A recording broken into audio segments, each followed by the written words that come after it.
Sorry about that, guys.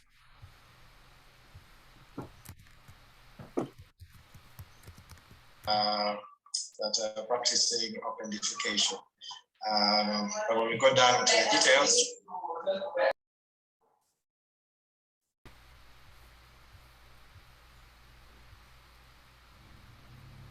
okay, so unfortunately, Caroline isn't able to be here with us today to host this room, but I'm going to try and do my best to represent her and what she was planning to say.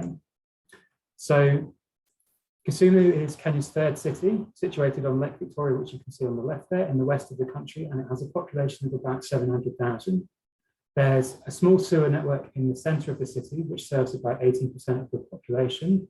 And there are also some condominium sewers in the informal settlements, but they're not functioning perfectly because the containment technology that's connected to them is not sewer friendly. In Kisumu, so 18% of people are using sewers, but that means that the vast majority, probably 80% of people, are using on-site sanitation, and it's estimated that probably there are 5,000 to 10,000 pit latrines in Kisumu, with on average 5 people per household and 5 households sharing each latrine. There are some interesting challenges with pit latrines in Kisumu. So the first is the density of the sludge, and the pit contents are often very dry, so difficult to empty manually. There's a lot of solid waste, and I'll share some pictures of that later. It's debated how accessible pit latrines in the informal areas are to exhauster trucks, and awareness is also a bit of a challenge. So typically households are not aware of exhauster truck emptying as being an option or formal manual emptying as being an option, and they prefer to use informal service providers, which are more affordable. I just want to flag that there's a couple of wastewater treatment plants in Kisumu down at the bottom and up on the top called Kisumu plant. And at the moment, no tipping fees are charged to the manual empties at these 2 plants. And I think although this SFD is 5 years old, it gives quite a good impression of the situation in Kisumu, highlighting that the vast majority of sludge is not treated and that most people are using on-site sanitation. I think at this point, Caroline wanted to highlight that Kiwasco's remit has changed recently, and they've started to bring FSM services into their remit, and they're now interested in the entire value chain. So in Kisumu, I think we're going to talk broadly about 3 different types of service providers: mechanical emptiers, informal manual emptiers, and formal manual emptiers. And what's interesting about Kisumu is that the utility Kiwasco also operate 2 exhauster trucks, as well as there being your kind of typical East African private sector exhauster trucks. I think I guess there's about 20, but Nicola or Lincoln can correct me later.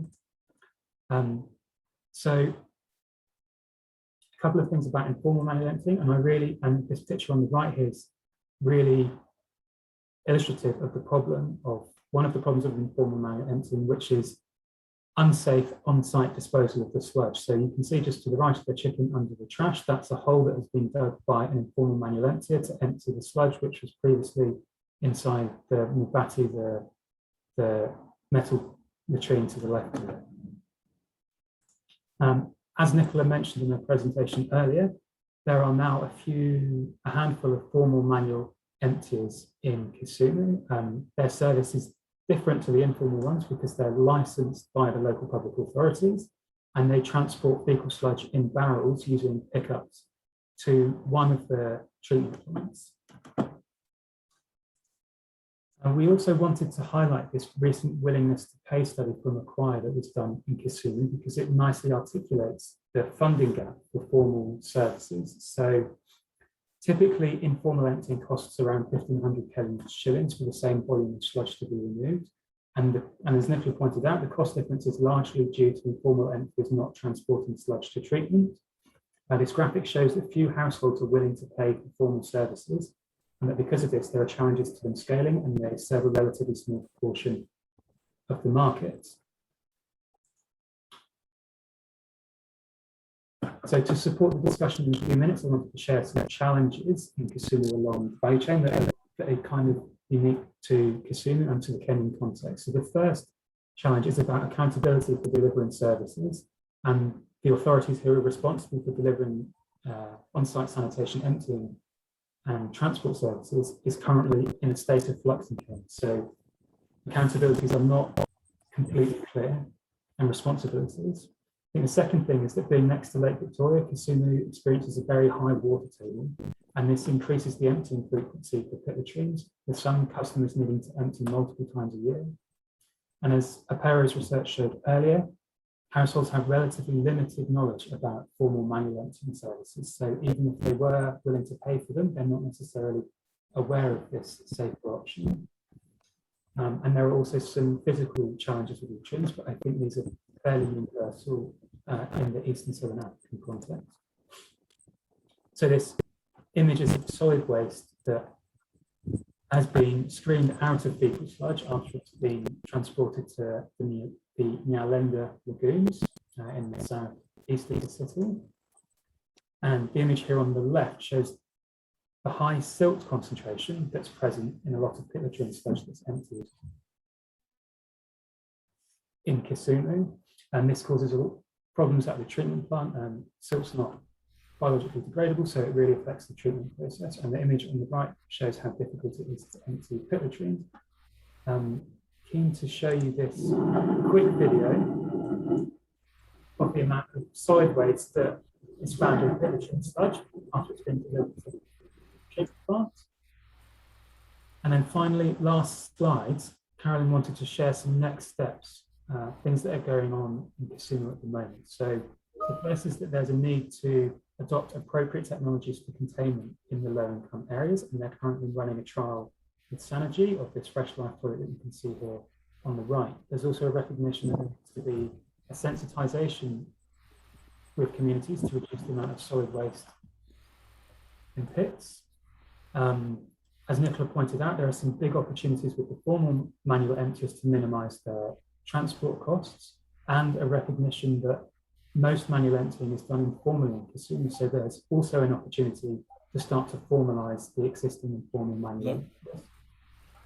And then finally, that there's a small opportunity for smaller exhausted trucks to access informal settlements who are able to empty pit latrines.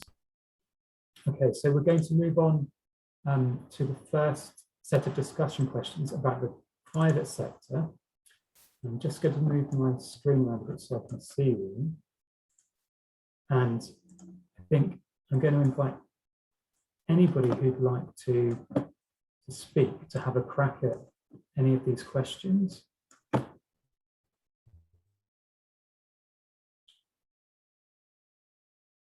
So I think we'll take about 5 minutes on the private sector, and then 5 minutes on the public sector in a minute, and really encourage everyone to speak. And that's kind of the whole point of today's session, is to hear all sorts of different perspectives about this thing.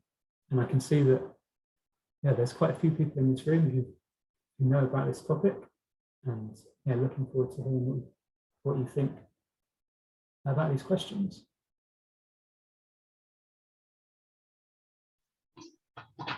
Maybe Nicola, could you? Hey, Jonathan. Yeah, hi Rachel. I would like to jump in with the second question. Yeah. So it was quite interesting to hear that the people in the area doesn't know about the services, even though they are operating. And I think that's quite a barrier for private sector, because you need to reach like a demand that it will allow you to keep operating and to finally reach some operational capital expenses cover. And if the demand doesn't increase, or if it's not feasible for them to reach those costs and cover the maintenance and everything, by people not knowing that they are even operating in the area. So that's one of the barriers that I can see. Yeah. Thanks, Rachel. Nicola, I wondered if you wanted to speak to what you think the objectives of the private sector are, and how they might be different to what people think they are.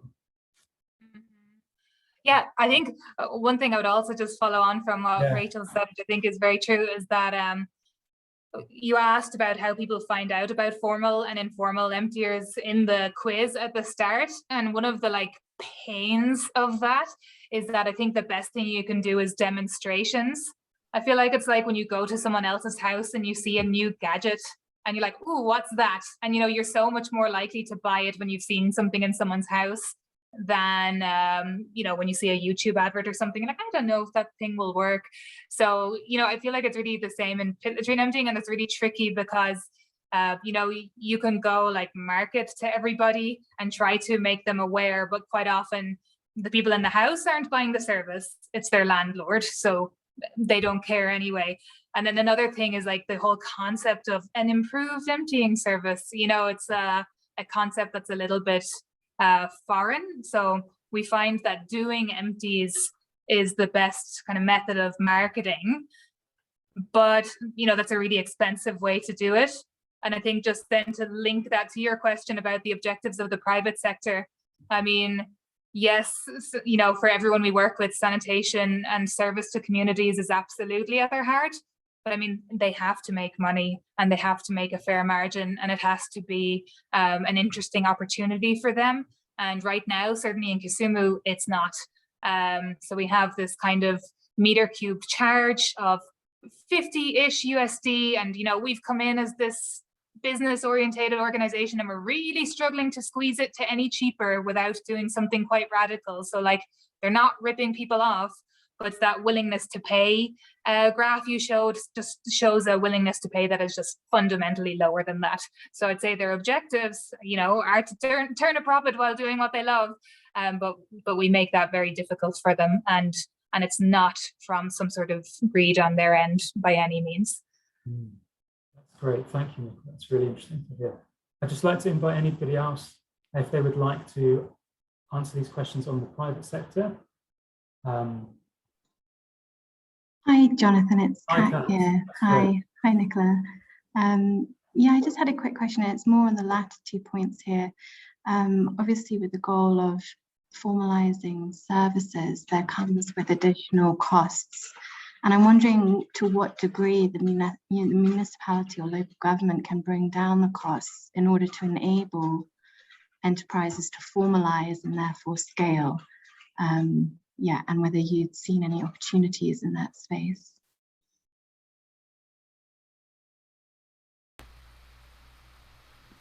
And Nicola, do you want to have a go at answering that? I think I might, yeah, it'd be great. Sure. Yeah, I think, especially in Kenya, where utilities now have the mandate to provide sanitation services to everybody. It should be in their budget, and these kind of allocations are starting. One, I think, of the main issues that we've had is the sanitation money in the utility is not ring fenced. So say Kiwasco have an exhauster truck and that makes quite a bit of money, and ideally what you could do is like ring fence that money from the exhauster and use that to internally cross-subsidize the pit emptying services. You could pay for the trucks or whatever, within the utility from the highly profitable exhauster side of the business. But what happens in Kenyan utilities, at least for now, is that all of the money that comes in kind of goes into one central pot. So that profit from the exhauster is actually paying people's salaries, or maybe contributing to subsidizing water or tax, or anything. So I think until the money is potentially ring fenced and really allocated, it doesn't seem to exist where there's money available to do this. But I do think sectioning off sanitation could be quite helpful. And I do hope that now that, we're still in a stage where the mandate is being translated, but I hope in years to come that that's just a completely standard part of the budget, much like maintaining the sewer lines is, and maintaining the water network. So I think that one is going to be a matter of time. Nicola, could you explain what ring fencing means? Sure. So say like Kiwasco, I don't know if it's oversimplifying, but they basically have one central bank account. So they have an exhauster truck, and people pay charges to connect to the sewers and things like that. So sanitation is bringing in money, but the sanitation money goes into the central utility bank account. So, that money doesn't necessarily stay in sanitation. It just goes into the utility. And now I'm paying my receptionist with it. I'm paying my engineer with it. I'm running Kiwasco, the business, with that sanitation money. So I think one movement we are seeing is where people are trying to encourage that sanitation money that's coming in to be ring fenced. So like we fence it off from the main business and like reinvest that into providing sanitation. So maybe 40% of that revenue could be given to the emptiers and the transporters rather than just central service. Exactly. Okay. That's great. Thanks for your question, Stuart, and thanks, Nicola, for picking up Kat's question. I've just noticed that Dickens and Job have joined the room, and they are both involved in 2 of the formal manual emptying enterprises in Kisumu. So, guys, I don't know if you can unmute yourself. It would be great to ask you this question directly and to get your perspective on this, about how you think or how you would like to be supported by Kiwasco and other development partners who are active in Kisumu. I'm going to... Hello. Hi, Job. Hi, how are you doing? Hi. It's great to have you. Yes, great to have you too. So I wanted to ask you what Kiwasco can do to help you and your social enterprise. Okay. Thank you to the team. I'm grateful to be on this platform.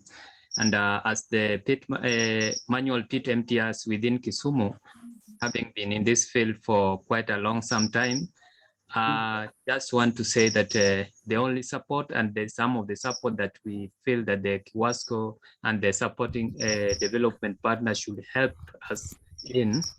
I can say, fortunately, that Kiwasco has been very close to us and has been very supportive to our organization since we started this exercise. So some of these, the key areas that they have also supported us that I can mention, which we were very key at the beginning, was to offer us the disposal places where we use their lagoon or treatment plants to dispose the fecal sludge. And like when we used to do it before, where we were digging and bury, we dig another hole and we bury the fecal sludge, which was not safe at the same time. So offering us the platform to dispose the fecal sludge in their treatment plant has really helped us a lot. Secondly, I think we have had quite a number of challenges in where a central point of operation, of which I think if you look at the Kiwasco, they have a very big space at the lagoon or at the treatment plant, which can also act as a store or an offices for the pit emptiers, other than hiring places of keeping our equipment, keeping our organizing ourselves, cleaning the items that we are using. I think if we can have this place or utilized, because it's idle and it can sometimes we really need that kind of space to help us. Then finally, also I think the Kiwasco has a mandate as a proper today. By now, the Kiwasco is acting as a proper entity, which means they are mandated to do a number of things as sanitation as a whole, unlike before when they were only doing sewer line connections. And now that we are complementing the work that the connection of sewer line could have offered the same to our people, because this is not possible, I think they should support us in getting the licenses, linking us with the, connecting us with the NEMA people, protecting the entities, because what we contribute towards this sanitation is generally contributing to the achievement of all of us and making their work easier. And also ownership at the community level, it makes them also grow as an entity. And also, I think equipment, some of the equipment that we have had other partners, like transport, has been very expensive for us. We don't have our own cars. We use our hired vehicles and trucks, which are very expensive per trip. You find that what is consumed by the transport sector, hired vehicles, take almost three quarter of what we gain from the pit emptying services. Otherwise, thank you. Maybe I can be having time, we will share more. Thank you and God bless you.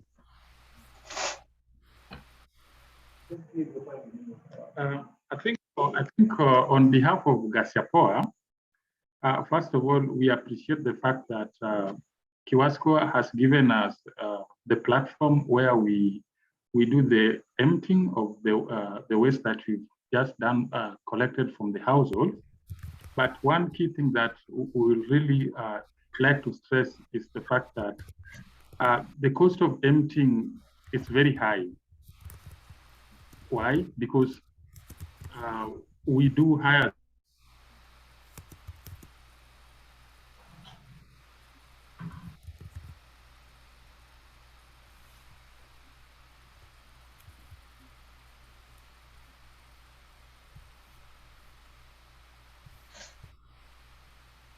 Hello? Yeah, we've got you, Danish. Anyone? Jonathan, you're muted.